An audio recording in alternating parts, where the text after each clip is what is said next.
Hello friends, welcome to Geetanjali Nanda classes. आज हम बात कर रहे हैं बीएड सेकेंड सेमेस्टर की सोशियोलॉजिकल फाउंडेशन ऑफ एजुकेशन का यूनिट 1, सोशियोलॉजी एंड एजुकेशन का last unit 1.5, impact of socialisation on education. Friends, 1.4 में हमने बात की थी impact of education on socialisation, impact of teachers and schools on socialisation. पर इस सेक्शन में बात करेंगे impact of socialisation on education, किस तरह सोशलाइजेशन करिकुलम, उसके एम्स, उसके ऑब्जेक्टिव्स, उसके मेथड ऑफ टीचिंग, टीचर्स, उसके फंक्शंस को इन्फ्लुएंस करता है। इन सारी चीजों को जानेंगे। उसके साथ ये भी जानेंगे कि आपके एग्जाम में इस सेक्शन से क्या सवाल आता है और आप उसे किस तरह हैंडल करें। So let's get started. इस सेक्शन से जो सवाल आ सकता है आपके एग्जाम में वो है write the impact of socialisation on education.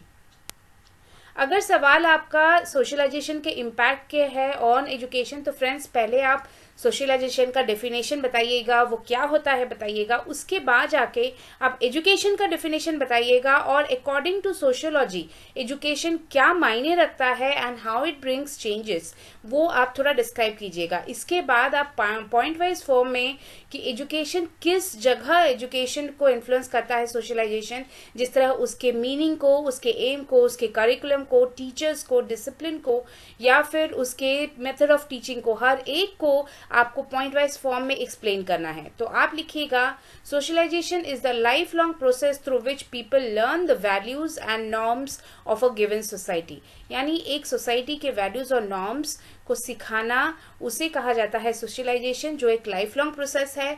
Socialisation means the development of human behaviour, यानी ह्यूमैनिटी का डेवलपमेंट, हम्बलनेस का डेवलपमेंट, या फिर ह्यूमन फीलिंग्स का डेवलपमेंट, इन सबको हम कहते हैं socialisation.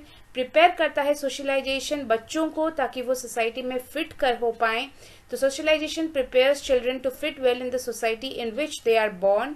Socialization is a continuous process and lifelong process which starts from birth and ends with death. तो सोशलाइजेशन एक ऐसा प्रोसेस है जो जन्म के साथ शुरू होता है और मृत्यु के साथ ही खत्म होता है। यानी हर उम्र के साथ इंसान को सोशलाइज होना पड़ता है, रिस्पॉन्सिबिलिटी, रोल्स चेंज होती हैं, वैल्यूज और नॉर्म्स चेंज होती हैं। एजुकेशन की बात करें तो education is a social process which prepare individual to lead a meaningful and dignified life. तो एजुकेशन जो है वो एक सोशल प्रोसेस है, उसे सोसाइटी बनाता है ताकि इंडिविजुअल्स जो हैं सोसाइटी के, वो एक मीनिंगफुल लाइफ और एक डिग्निफाइड लाइफ रोल प्ले कर सकें। According to sociology, education is a process that can eliminate defects in society. यानी सोशियोलॉजी के हिसाब से एजुकेशन एक वो सोशल प्रोसेस है जिससे हम सोसाइटी के जो इविल हैं या फिर जो नेगेटिव पार्ट्स हैं या उसकी जो प्रॉब्लम्स है उसे हम एलिमिनेट करवा सकते हैं। Sociology is concerned with human relationship, their behavior, and education is the improvement of individuals and therefore of human relationship. तो sociology का जो मेन काम है वो है human relationship को समझना, उनके behavior को improve करना ताकि एक better society बने। और education एक ऐसा social process है जिसमें हम individual को better बनाते हैं और वो lead करता है एक better life और एक better human relationship, जो as a whole which brings better in the society। इसके बाद आप सोशियोलॉजी के इम्पैक्ट जो हैं वो लिखिएगा एजुकेशन में। Sociology and its implications to education. Sociology influence education in numbers of ways. Meaning of education में इन्फ्लुएंस होता है, aim of education, function of education, curriculum of education, method of teaching, teacher and discipline. और हर एक point को आपको explain करना है।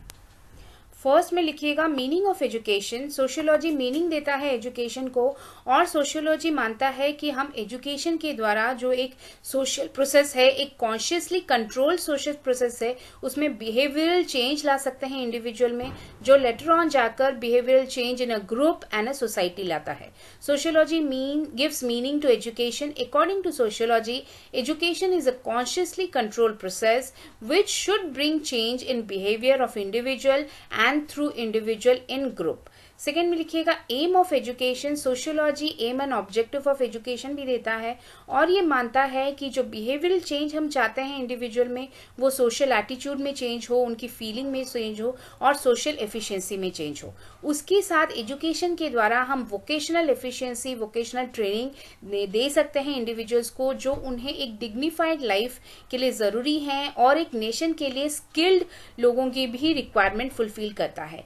इसके साथ education effective use of leisure time and recreational activities भी देता है ताकि हम बच्चों को बता पाएं कि किस तरह समय का सही तरीके से वो उपयोग कर सकें। तो आप यही चीजों को लिखिएगा कि sociology emphasises on aim and objective of education. Education should aim on development of social attitudes, feelings and social efficiency in individual. Education should bring improvement in vocational efficiency.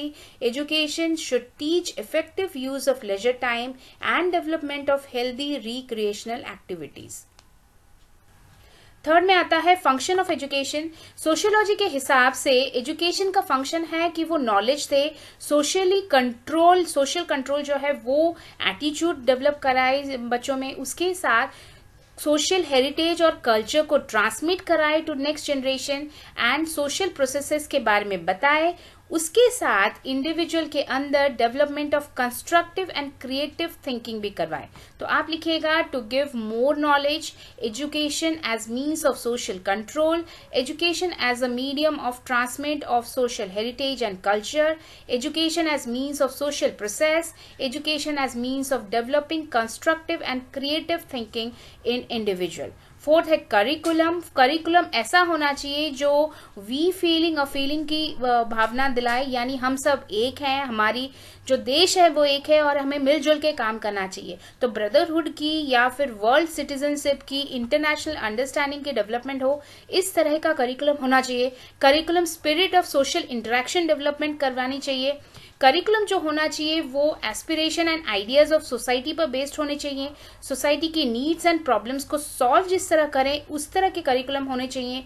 वो culture of the society reflect करे curriculum. उसके साथ curriculum develop कराए एक healthy human relationship, feeling of world citizenship and international understanding.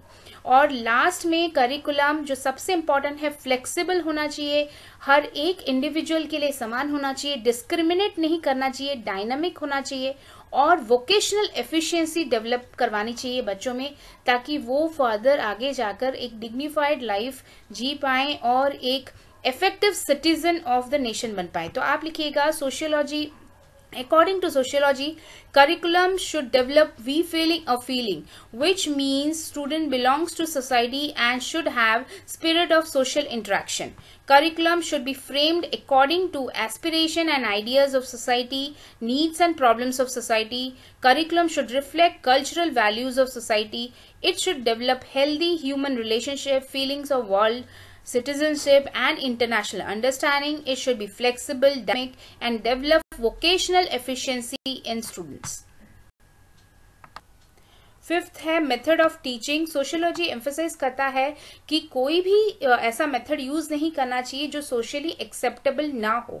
तो मारना, पीटना, abuse करना, ये सारी चीजें मेथड ऑफ टीचिंग नहीं होनी चाहिए। उसके साथ टीचिंग इस तरह का होना चाहिए जो प्रॉब्लम सॉल्विंग एटीट्यूड बच्चों में डेवलप करवाए। ग्रुप एक्टिविटीज होनी चाहिए पढ़ाई में, टीचिंग में, जिसमें प्रोजेक्ट वर्क्स या फील्ड ट्रिप्स जैसी भी चीजें हों। तो लिखिएगा method of teaching and learning should be socially acceptable. It should develop problem solving attitude in students. It should be based on group work, techniques like project work or field trips. Teachers की बात करें तो sociology मानता है कि teachers social engineers हैं और वो सोशल रिकंस्ट्रक्शन में एक बहुत बड़ा रोल प्ले करते हैं। तो उनका जो एटीट्यूड है वो सही होना चाहिए। They should possess, teacher should possess right attitude for social development. Teacher कभी भी बच्चों को डिस्क्रिमिनेट नहीं करना चाहिए on basis of gender, caste और culture. Teacher should not differentiate students on basis of gender, caste और कल्चर। एंड उसके साथ teacher should keep dignity of students. तो स्टूडेंट्स की डिग्निटी उन्हें रखनी चाहिए। Seventh and the last point is discipline. Discipline generate करना, डिसिप्लिन को बच्चों को सिखाना एक स्कूल का बहुत बड़ा फंक्शन है, एजुकेशन का फंक्शन है। तो democratic and socially acceptable discipline should be followed in education. Education. Education should develop healthy manners, discipline pattern of life and socially acceptable values. So education के द्वारा ही हम हेल्दी मैनर्स बच्चों को सिखा पाते हैं, डिसिप्लिन पैटर्न लाइफ सिखा पाते हैं और उसके साथ सोशली एक्सेप्टेबल वैल्यूज भी सिखा पाते हैं. तो फ्रेंड्स, इसी के साथ ये पोर्शन 1.5 फिनिश होता है.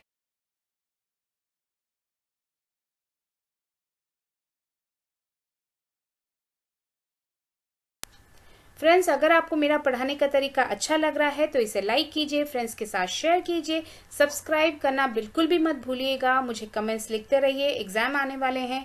कोई भी पोर्शन में आपको डाउट है मुझे वो यूनिट लिख के बताइए, वो पोर्शन लिख के बताइए. Thank you.